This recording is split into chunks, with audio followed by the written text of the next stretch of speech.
Welcome. I'm Harmony Slater, your host of the Finding Harmony podcast. Over the past 20 years, I've taught thousands of yoga teachers and students to explore the intersection between ancient wisdom and modern everyday life, using mind-body practices to heal, awaken, and manifest their dreams from the inside out. This podcast is a sanctuary for those feeling overwhelmed by life's challenges. Are you ready to jump in and discover how these challenges aren't actually in the way, but are the way to finding harmony? Let's invite the magic back in. How are you feeling today? Are you a little woo curious? Well, I am. I'm feeling quite witchy. And that's why we are having this fun and interesting conversation with Eileen March. So today's conversation goes somewhere really ancient and incredibly relevant in some way to where we are in the world right now. I don't know about you, but things are feeling a little chaotic, a little interesting, a little bit like we're being taken back to where we started somehow, and that we're being asked to face and question a lot of what we had been taught. And some of what we were taught was that magic and intuition and spiritual powers or psychic abilities are fake or evil or to be feared.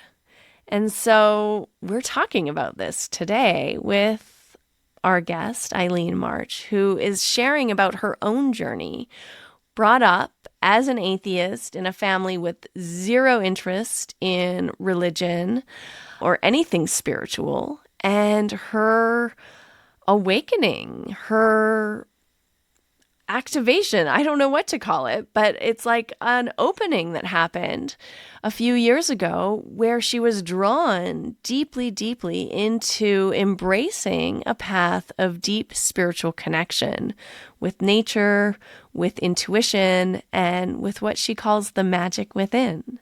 And so in today's episode, we're going to explore some fun questions that you might be curious about, like I was, which is, what does it really mean to be a witch in today's time? We're not living in like the 1800s anymore or the 1700s. We are living in 2026 today. And so what does that look like? What does it mean?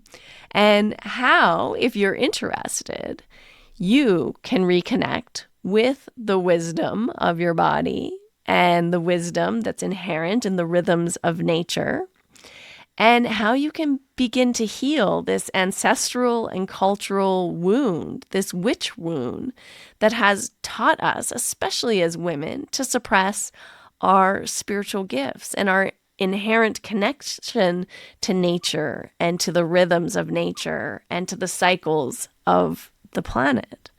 And so this conversation really is bringing together embodiment, seasonal living, intuition, and reclaiming the parts of ourselves that we have suppressed and buried and cut off, sometimes for generations. So as you're listening, you might start to think about, what is it that we call magic? What is it actually? I mean, this internet, this podcast is magic, if you ask me. Energy, vibration, moving through the body, moving through the air, the ether, space, and it reaches us somehow. And we're transforming vibrations into language, into color, into sensation. And all of this is happening without us having to think about it or know exactly how it's happening. It happens automatically. If you ask me, that's pretty fucking magical. Okay. Also, what are we storing? What are we carrying? What are we holding on to? More and more, science is showing us things about epigenetics, how we're carrying our ancestral, possibilities and potentialities. More and more, we're learning about the energetic field and things that get passed down or transmitted from families, from our environment that we're carrying in our field. It could be stored emotion. It could be certain patterns, habits, ways of thinking. All of these energetic imprints shape how we feel, not just in our body, but in our mind, in our emotions. And that also shapes how we age and how we're experiencing life. All of that's pretty amazing. And it's all happening without our conscious awareness. And this is what Angelica and I are tapping into with our upcoming program, the Radiant Energy Method, which is starting on March 28th. This is a 7-week interactive experiential journey where you are going to drop into your own inner connection. You're going to start to learn how to feel into your own spiritual body, into your soul, into this energetic field, and connect with some of these imprints and patterns and emotions that have been hanging out in your field, in your body for maybe lifetimes, but definitely this lifetime. And we are going to help you actually activate your body's innate intelligence, natural healing capacity, the ability to rejuvenate and to renew and to bring about balance and healing and harmony from the inside out. So if you're curious about this work, which you should be because this is cutting edge, this is where healing is going. We are all self-healers, and the more and more we're learning about our healing capacity and abilities, the more we're recognizing that it's not about taking something outside of you. It's not about doing more. It's about finding the space within to let go of what's inhibiting this natural energy and intelligence and healing capacity to be released, to do what it's within us to do, which is to help us live to our fullest capacity every single day and to allow us to feel this energy, this surge of power and energy inside of our bodies so that we're feeling so, so, so good. Right? How we can activate this innate healing capacity and capacity for regeneration. Send me a DM at Harmony Slater Official if you want more details, or find the link in the show notes. Make sure you listen all the way to the end of this episode because I have some very, very powerful reflections that I want to share with you so that you can just reconnect to some of the topics and questions that we went into throughout this conversation. Hi, welcome to the Finding Harmony podcast. I'm trying to start it a different way. This is your host, Harmony Slater. Welcome to the Finding Harmony podcast, and this is your co-host, Russell Case. I am your co-host, Russell Case, and we're here with Eileen March, who is going to talk to us today. You've come all the way from Calgary. Yeah. Do you say Calgary? Do you do that? Do you say that? I have started to say Calgary. Yeah. Calgary. No. Yeah, Calgary. Calgary. Yeah. Like Canada, not Scotland. Edinburgh, not Edinburgh. No, I still say Edinburgh. Edinburgh. And so Calgary. Yeah, so Calgary. They did a whole movement. Like people were talking about Cal and Gary, and it was a shopping mart. That's not a movement. It was a shopping mart. That's a co-op. Ad. That's a co-op it's ad. It's a co-op, yeah. So you are are you born and raised? You know about the co-op. Oh, I do. I've been living in Calgary. Yeah, I say Calgary for sure. Calgary. Since 2003. Oh. I was born and raised in Canmore, so not far. Oh, that's really Alberta, though. It's very Alberta, yeah. You're not. I noticed on your website you really push the Prairie Girl piece. Oh, my very first photo shoot, I guess, just happened to be behind my house. It's very prairie.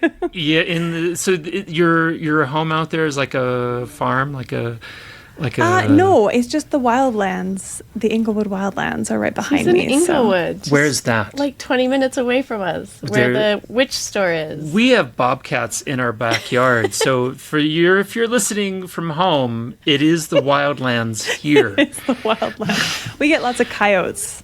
Yeah. Coyotes. Us too. Yeah. I want to talk today to you about some other things, not just where she lives in the city that And is near that we us. both Are your live in. parents? Yes. Are your parents from Alberta? Are they from here? Not originally. They both moved to Banff in their 20s. My mom was Oh, from Winnipeg, fun. and my dad is born in Nova Scotia, but he grew up in Ontario. Easterners. Intriguing. Are they Scottish by Kate, trade? this is not an episode of Ancestry.com. That's a different podcast. No, Lots my of folks Scottish. are from out east, Okay. from Toronto. So I was a guest on Eileen's podcast, The Woo Woo Curious. Curious. Yeah, I heard all about the Woo. You are Woo. Shoot, you're pretty far. I think I'm Yeah, woo you're more than immersive. curious. Woo immersed. As are many of my listeners, I think. And it's so funny because I'm Woo averse, so that's a fantastic sort of dynamic at play here. Perfect. Yeah, we're gonna have a great conversation. So just on Saturday, my wife is very kind of resplendently pro psilocybin, and so we have to do it all the time now. And in the throes of Saturday afternoon, I said to myself, that vibration that's kind of in my ear, that's the divine feminine. It's rubbing up against me. I offer everything to her. And I think it's, I kind of equate harmony and the divine feminine all in one being, but it's like the Atman and the Paramatman. And so like everything is the divine feminine, but also she is a kind of molecular feminine. Is that kind of where you land with this whole thing? Sounds like you're not totally woo averse. That's a great observation. I think my question is this, because you identify as a witch, true? Yes. Yeah. true. Is that like being Gaelic? You can just identify as Gaelic? I don't know, maybe. Okay. But That's is my it- question, though. it's not How an do you get ethnic- to be a witch? It's not an ethnic identity. Yeah, no. Whereas like Gaelic or Celtic, you could have ancestry that would link you to that cultural, right? And witchcraft typically or traditionally could be historical, familial, but the way that I approach the description of witch or what it means to be a witch, the root of the word is really just wise woman. And it wasn't until the burning times in Europe in the 15 and 1600s that the word witch really became this like slur or meant evil or bad, or that magic was evil or bad. Before that, magic was just part of life. And the people who were most branded as witches during that time were typically the healers, the people with the knowledge of the plants and the herbs and who you turned to for advice and support, the wise old women of the community. And when I started to toy with the word witch, I asked people what it meant to them, and outside of my mom's generation who are like, oh, could you use a different word? Scary, green skin, warty, flies on a broomsticks, has a thirst for children. Most people were saying, like connected with nature and wise and uses plants as medicine. Then I came across a woman named Carmen Spagnola. She's Canadian as well. And she wrote a book called The Spirited Kitchen, and it's a cookbook that follows the seasons. But at the beginning, she talks about witchcraft and what it means to her. And her definition, when I read it, just landed like, yes, that's why I'm claiming this word as one of the ways I describe myself. And she says, if resisting oppression, reclaiming my body as my own, praying to my ancestor tree, fighting for collective liberation, and organizing around a culture of care and dignity for all makes me a witch, my friend, I am that. I love that. That's so good. I had this beautiful old, she's not old actually, but older than me, woman in one of my yoga classes, not last year, but the year before that. And I was facilitating a spinal energetic session on her, and she's like quite cosmically connected to other planes of reality. because woo curious. She's woo immersive too. She's woo immersive, yeah. Yeah. And so because, as soon as she said to me, she said, I'm quite sensitive to the energy word. So just to give you a warning. And I was like, okay, well, you can be however you want to be. And as soon as the session started, she just kind of she goes to another plane. She just goes off and her whole body's just and so then, and after she was saying what an amazing session it was and all these places she went traveling to in her consciousness. And then she said, the witches are back, baby. And it was sort of like reading that definition for me. I was like, yes, we are. Yes, we are. And isn't it this? I posted on Instagram last week. I was like, isn't it interesting how the very people who are the most likely to point their finger at women and call them a witch are the very ones who actually have a thirst for little children? That's good. I thought so. Oh my goodness. It's so true. Oh my god. I was like, projection is a real thing. It really is. Yeah. Okay, so you claimed this as one of your identities. When did you do that? I came out of the proverbial broom closet. The cupboard. The cupboard. 3 years ago. I guess it will be, will this be my 4th witchiversary or my 3rd? I can't quite remember, but it was about 3 years ago. Mm-hmm. But what does it mean to be a witch for those who are listening? And if they're like, yes, I love that definition. I resonate with this conversation. I feel like this is me. What do we have to do to really claim our witchiness? I think you just have to claim it. If it feels like it's not it's not a religion, you don't need to be admitted into it. I'm not a Wiccan, for example, and I should clarify because people get that mixed up often. Yeah. All Wiccans are witches, but not all witches are Wiccan. Wicca is a religion that was invented in the 1970s, and there are plenty of people who are part of that religion. I am not. I'm going to look that word up. Yeah, Wicca, I think that's what I kind of identify, maybe would have stopped me from saying, oh, I'm a witch, is I'm I don't really want to be a part of anything organized, religious, specific group. Or otherwise. Yeah, exactly. It focuses on honoring nature, the goddess, and horned god. And that's who I encountered on Saturday. For sure. The goddess and the horned god. And that's relating to the Celtic lore and history, right? Yes. We have the green men and the goddess. There's all sorts of links to the way that the horned deities through time turned into Satan when Christianity got a hold of it all. But there is definitely that cyclical living piece of, for me and for many, what it means to identify as a witch. I think a lot of it these days, I might describe it as a rejection of Cartesian dualism. I am not separate from nature. I am nature. I am not separate. My mind and my body are not separate. They are one. I am not separate from you or from any other being on this earth. There's animism to it for me as well, that the world is animate and ensouled. It's much less out of body than it is in body, in the way that I walk through the world with it. Mm. Yeah. Yeah. You're a witch. After I developed this kind of white streak in my hair, I said, that's my war Oh, yeah. But it does sound like you've been encountering a lot of entheogens, and they've kind of been, I don't know that word. It's a new term because psychedelics are kind of not... They don't encompass enough of the experience. And so people are using the word entheogens now to talk about plants that create altered states of consciousness or empathic connection to all animate beings. Outside of within my knowledge, the only plants that I've encountered in that sense are psilocybin. Okay, well, that would do it. And I guess marijuana, but not for a long time. But psilocybin, yes, I have been with psilocybin. I've played with it. That's how people say it. Yeah, I've been with her. Yeah. Goodness. And do you feel like that was a catalyst for you, or do you feel like there was a kind of a wave for this kind of bent all through your life? Yeah, I think it's probably a little bit more of the former, but there were multiple catalysts. Like when I first played around with psilocybin. I was 16 and just drinking and doing some drugs, and there wasn't anything to it that I could recognize.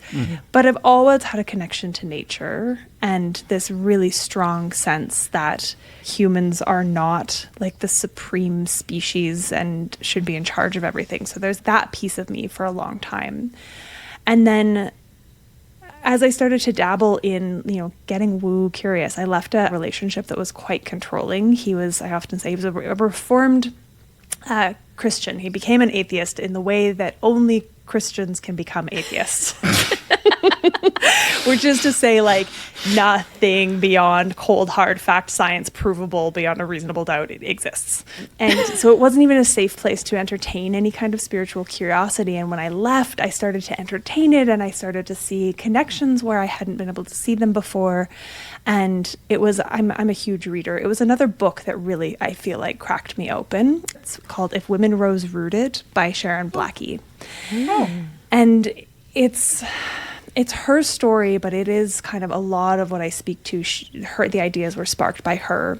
She's from England, and she looks at the history and the myth and the stories and the ways in which we've lost that connection to lineage, to land, to heritage and ancestry, and the magic of the world. She's written several books about kind of re-enchanting our lives as well.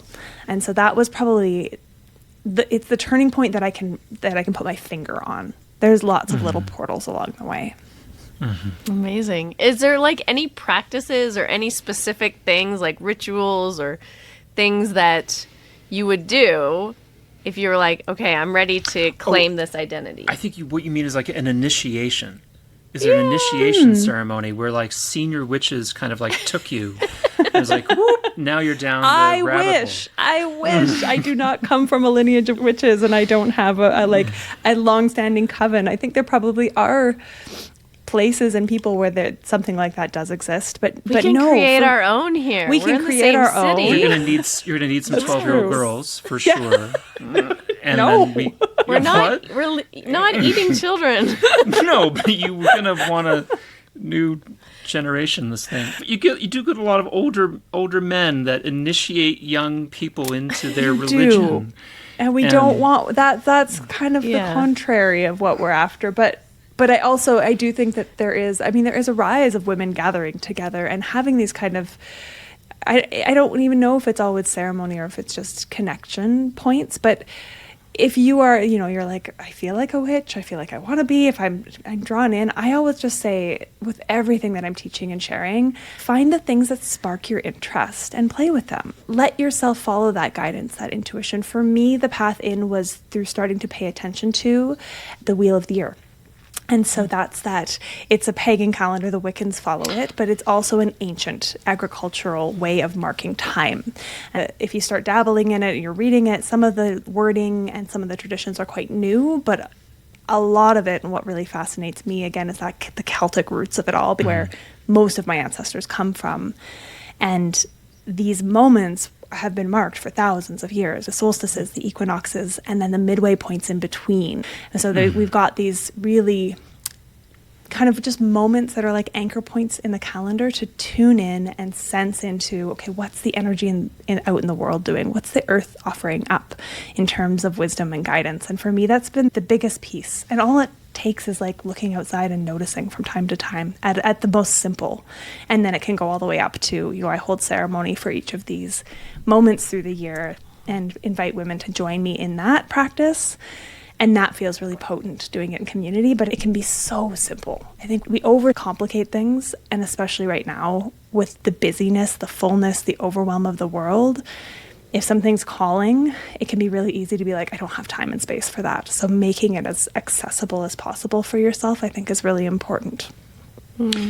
It's interesting. I lived some time overseas in England, and you can be adjacent to people who are very sensitive to like ley lines and herbs and this sort of witchy stuff. And then you start to notice, like, you go to places like Avebury or Stonehenge, and it's like, wow, there's like a real comprehensive, like the geography has been comprehensively laid out for ley lines.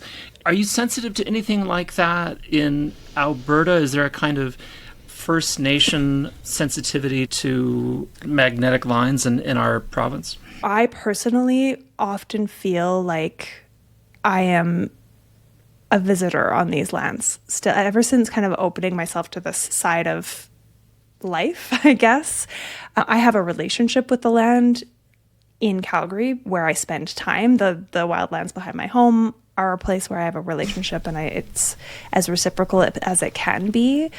But I don't necessarily tune into the sacred sites here.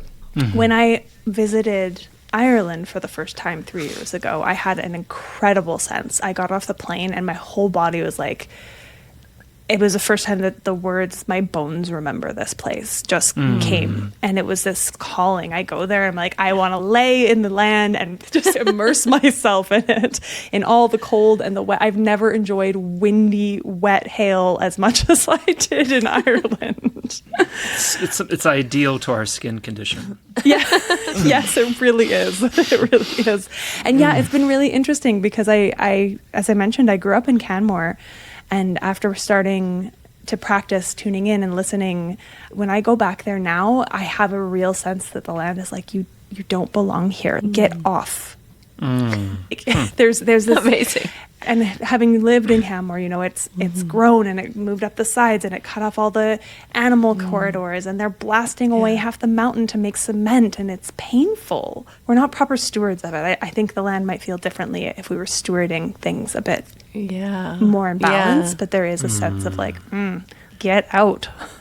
You're not going to get real proper stewardship unless you go to British Columbia, probably. Even then. And even there, like the logging and the deforestation and then the flooding and then the fires, because we're not stewarding it. Yeah. I have another question. The thing that makes me woo averse, and we had an argument about this even Saturday afternoon. This is our main argument. It's our main argument. I don't know how she knows what I'm going to talk about. Oh, I'm in it. Good. But I am averse to positive aspiration, where if you make a little prayer, because this is how I was raised, and I fucking hated it. If you make a little prayer to your little Jesus, then good things will happen to you. And they never did happen to me. And so what I prefer to see, have a kind of rationalist relationship, if I do the work and make connections, then in that way I think things will work out if I just work. But if I positively aspire to work, then I'm like, I don't know if having a positive mental framework is going to do anything for me. So to put the witchcraft in that context, I admire, I'm going to use local honey because I think that's going to affect my immune system. I'm going to find some way to make sage and thyme, improve my memory. I'm going to really make use of the earth in an informed way that isn't clinical and pharmaceutical, that will positively affect my environment. That sounds amazing. And then every chemical that's available in any plant is up for grabs at that point. But if, on New Year's, we're making candles and praying that we're going to have a good We weren't year. praying, we were manifesting, we were spell casting. I don't know if those words are different. And then, we did the candle on March 1st, where we lit the candle and we had to do a kind of ceremony. And I'm like, I don't think this is going to do anything for our March. I'll tell you about our sacred ceremony, and then you can respond to his. Sure. So on the New Year, we made oil with different essential oils in it. I won't go into all the details, but then we have 12 candles, and we put the oil on the candles with the spell. Oh, that was fun. See, you are a witch. Yeah. I'm telling you. And then we wrapped them up in wax paper with a little tie around them all. And then we lit them all with the spell. So they all got lit. And then after they burned a little bit, then we put them all out and put them in a box and burnt only the first one. And then every last day of the month and first day of the month, we light it again, so that we're constantly having this New Year's renewal ceremony every month. I'm strong with this. And he's struggling with the spell casting, manifestation, candle making. Local honey sounds good. I think both are equally magical. And so I guess my take on stuff like that, especially because I often share that, 4 or 5 years ago, I was an atheist. I didn't believe in any of this.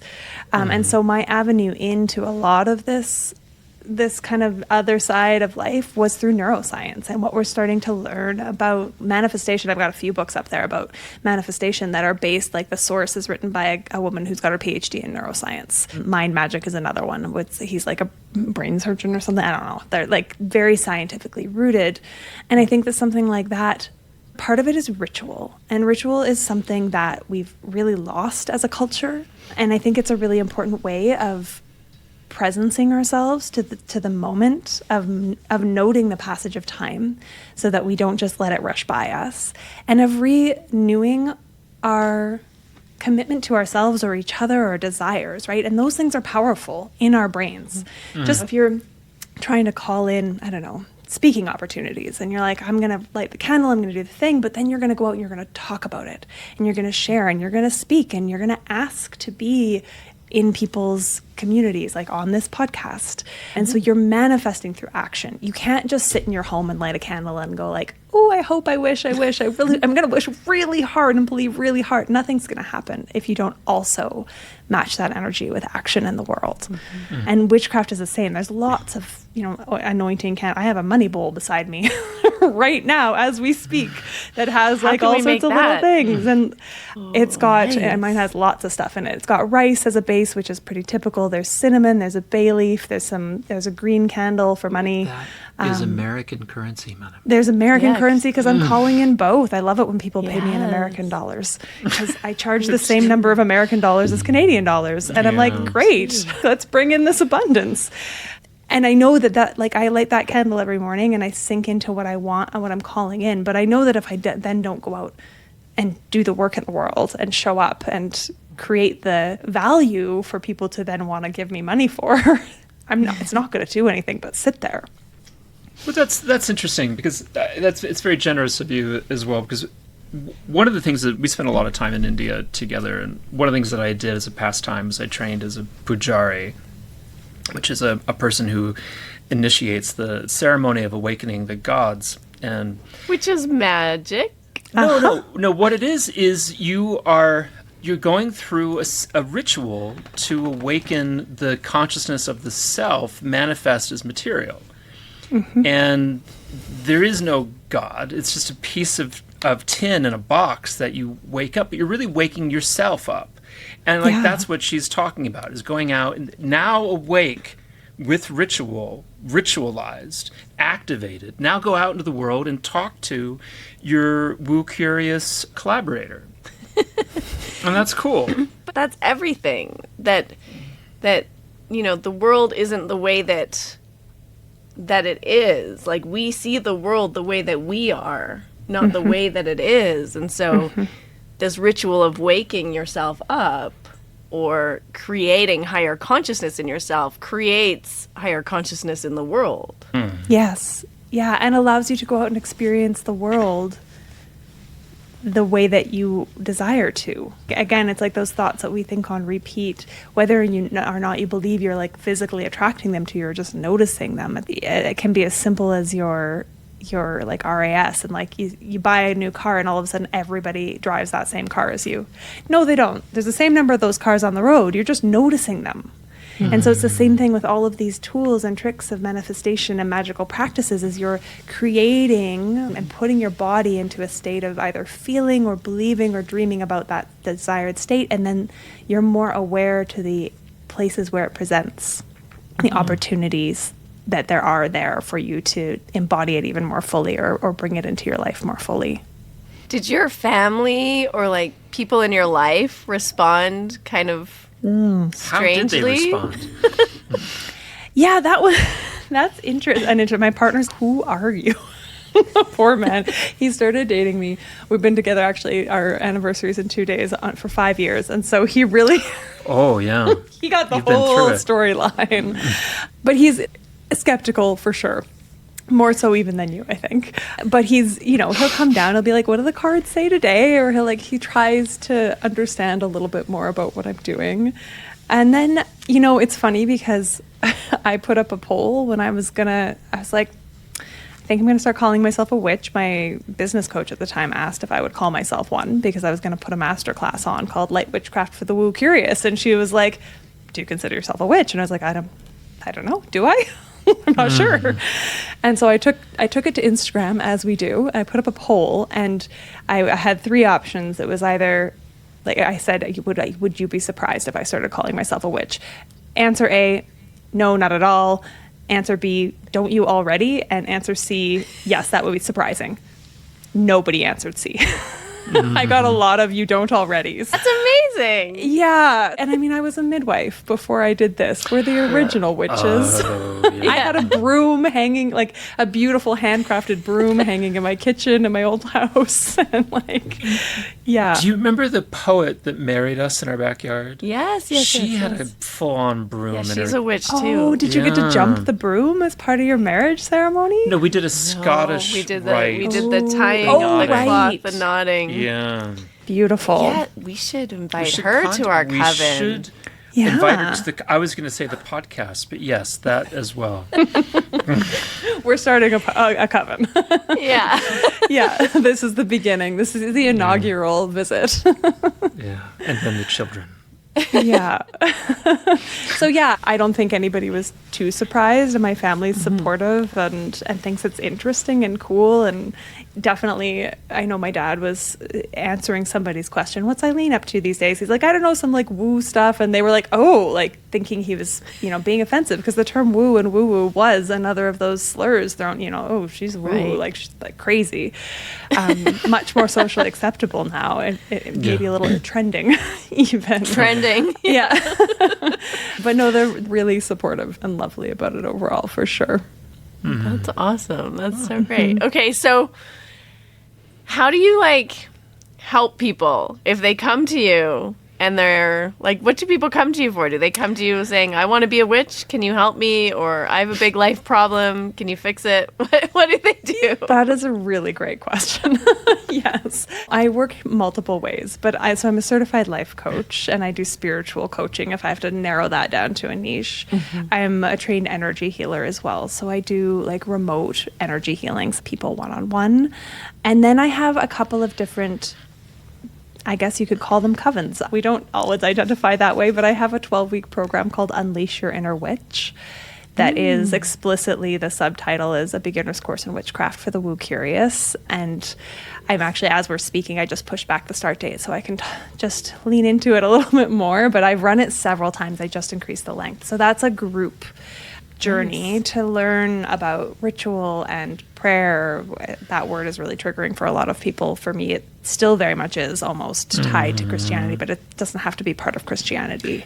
Yeah. We talk about spirit guides and journey work and altered states of consciousness and the witch wound and all sorts of stuff. So that's one of the things people come to me for. I run that twice a year. And then I have a full year mentorship program that's also a group called the Wise Wild Woman Mentorship. And that is a combination of teaching about seasonal and cyclical living. A lot of kind of the Celtic side of history comes into that. We rest together on the new moon every month. We write together. And then I have the Wheel of the Year ceremonies, which I mentioned, that those are included in all of any kind of time you're working with me in some sort of capacity. You're invited into those, but they're also open to the public. And they're hybrid, which is fun. So they're at my home in Calgary, but I have a bunch of people who come online too. Oh, amazing. We should mention that it is the full moon today It is. during the creation and a lunar eclipse of the broadcast. Full moon, lunar eclipse. It is, it took us an extra 15 minutes to get on the podcast because Mercury's retrograde in Pisces. Some disruption. Some disruption. Yeah. It's very We're disruptive. out here in the... Somewhere. Yeah, we had to get anchored back into the earth. Yeah. What kind of ceremonies do you do on a full moon or a new moon? I mean, you said new moon rest. What's included in that? And then what would you do for a full moon? How would they differ? Yeah, new moons, because the energy of the new moon is, it's quiet, it's dark, it's akin to winter, or if you're in a menstruating body, it's like the bleed, your menstruation point of your cycle. So we come in, we set seeds of intention for our rest, but I do a guided journey to take us through the rest. So everybody's in, that one's online, and so everybody's just in their beds. Actually, I'm starting to offer them in person in Calgary as well. Oh, nice. Out of the yoga studio at my gym at Solis Strength. So that's a new to me, but we really just take some time to drop into our bodies and take like an hour of guided, dedicated rest is something that most of us don't give ourselves. And so it's mostly that with some intention as we go in. A good time for setting seeds of intention, if you will. And then full moons, I'm really bad at celebrating and honoring full moons. I'm like, oh, it's a full moon, cool. That's good. But, it's good time for shadow work because it's illuminating the things that are usually in the dark. So doing some journaling, reflection practices, looking back over the last 2 weeks, what seeds did you plant 2 weeks ago? But I typically don't do actual ritual at full moon unless I'm feeling like I have the evening and I have time and space for it. It's often just like staring out the window at the moon for a little while. That's just a nice what I did ritual. last night. Yeah. I did make moon water in that bottle right there. And had it is that had the moon light go into the water. Yeah. So putting a glass container out, either in the windowsill or outside, somewhere where the moonlight will hit it. It's making moon water, and then you might use it in ritual or spell work. I like putting it in my diffuser. Yeah. I thought maybe there would be some bodily secretion involved. No. I'm glad to hear. No. No. You can also clean your crystals with it too. Yeah. Or even put Although your this crystals in the particular moon moonlight water too, probably right? you don't want to, because it's eclipse water, which is like more for some like serious That's right. feistier work than your typical moon water. Yeah. What makes the eclipse different? Well, I learned most of what I know about eclipse energy from Chani Nicholas. I don't know if you follow her. She's great. But the eclipse is a time when, in her teachings, we don't do ritual with eclipse. We kind of like hunker down and weather eclipse. Any kind of eclipse is a flickering on and off of our power source or our light source. The energy in the sky goes dark when it shouldn't be. So for our ancestors, it was usually a time of like kind of fear and disturbance. It was like a bad omen. It wasn't a time to be like out dancing and harnessing this energy. It was kind of like, okay, hunker down and get through. This is kind of scary. So there is that sense. And I often feel that eclipses are kind of chaotic energy. For me, I'm feeling that a lot. Everybody in my life is, are you sleeping? Are you crying? And then really giddy? What's going on? Because we're just at the end of, it's always called an eclipse portal, because there'll always be a solar eclipse followed by a lunar eclipse. Sometimes there's 3, but typically the 2. And so it's a bit of a time where things can really leap ahead or big shifts can occur, but it's also a really kind of destabilizing feeling time in the energetics. Yeah. That explains a lot. Yeah, right? I know, I'm blaming everything on the sky these days. I don't always, but this time around, I'm like feeling really impacted by it all. Yeah. Well, that's incredible. I think we definitely need to meet in person soon.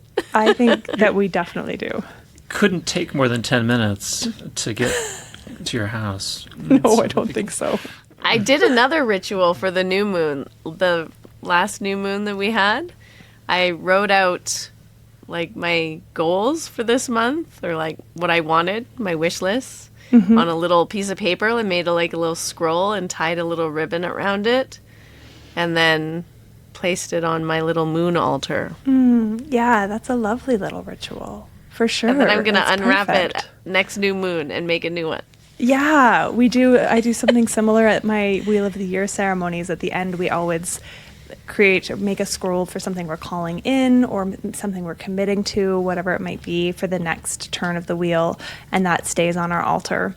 And then the next time around. I like to write my new one before I open the old one to see just how many times I can write the same damn thing without realizing that nothing's changed or that I'm still working on it. Okay, I'm still working on the same release or the calling in the same thing. Yeah, that reminder. I love takes that time. tip. Yeah. Yeah, it's a fun practice.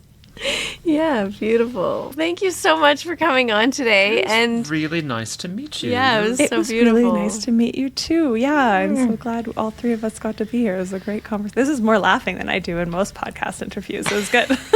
That's why she brings me on, is to set a tone. Yeah, you bring in the woo laughter, The woo humor. the woo humor. Or something.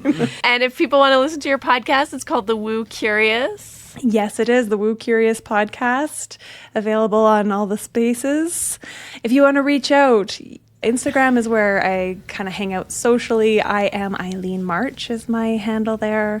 Or you can find my website, which is eileen@myluminouslife.ca, and send me an email through that platform or connect that way. Eileen, the Ide of March. That's good. And so then they can like become witches too. Exactly. Come read my feisty, fiery Instagram right now. And I've got a free witch wound masterclass up on my website that there's a pop-up to have anybody pop onto my email list and get that free masterclass. Or you can actually listen to it on my podcast. It's there. Awesome. Fantastic. Yeah. Okay. Beautiful. Well, thank you so much for being here. And we'll You're put so all those links in welcome. the show notes too. Lovely. Thank you. Okay, so here's what I'm curious about. I'm so glad you listened all the way to the end. I want you to let me know. I'm going to post a story on Instagram, but I want you to send me a DM. Am I a witch or am I not a witch? What do you think? Should I start identifying as a witch? I want to know. Where are you at? I thought that was so fun that she just went out there and started asking her people. And I'm curious. I'm curious what you think about me. It got me really thinking about it. But I also want you to take a moment and explore something today. Are you a witch? What do you think about magic? What is this spirituality or this soul purpose or this connection that we have to things that are not tangible, that are not in the body? Are you a believer or are you a skeptic? I'm really, really curious. I'd also love for you to just drop us a comment either on this episode in Instagram or in the comments on Spotify, or send me a message and let me know where are you at with all of this. And I have another question for you. If you are open to it, how are you receiving messages? Have you taken the time to slow down and notice what is your body? What is nature? What is your soul? What is your spirit telling you? How do you hear that still small voice inside? How do you know in your cells, in your tissues, what is it that your body's trying to tell you, or this innate intelligence is trying to tell you? How do you block the messages? How do you block the listening? And what might happen if you really took the time or just slowed down? It doesn't take time necessarily at all. It just takes a moment of connection, of going within and allowing yourself to begin listening again. You know, we're all born with this capacity. We're born with an ability to connect to life force, to God or spirit or universe, whatever it is that you want to call that intelligence that's beyond our personality, that's beyond our small self. And so what happened along the way that we lost that? Where did we start doubting? Where did we start feeling separate? Where did we start identifying so much with our body and our personality that we stopped allowing ourselves to dream, to connect, to believe?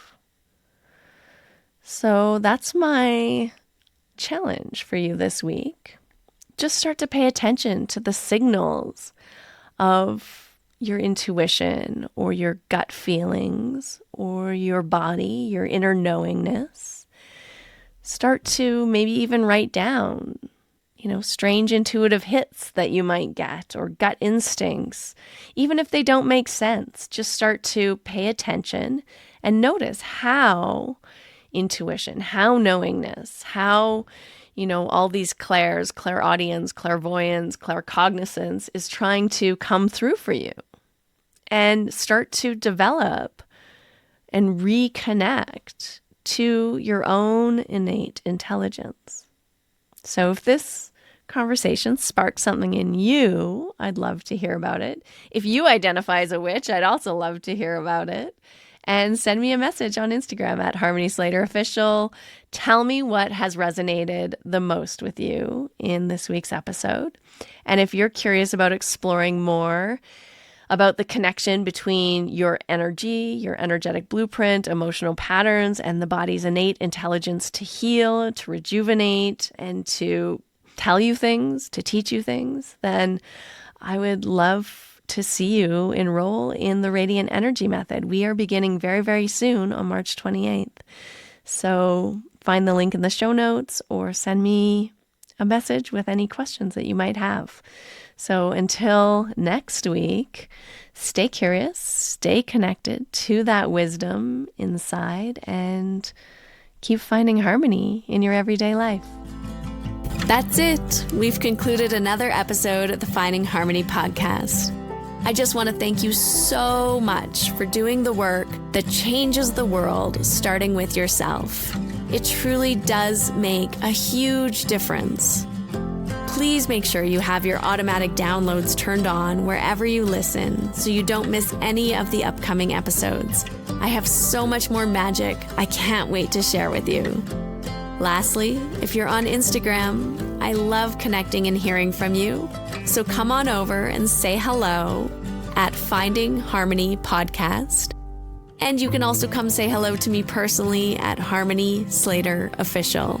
Thank you again for being here. I cannot wait to share more with you in our next episode.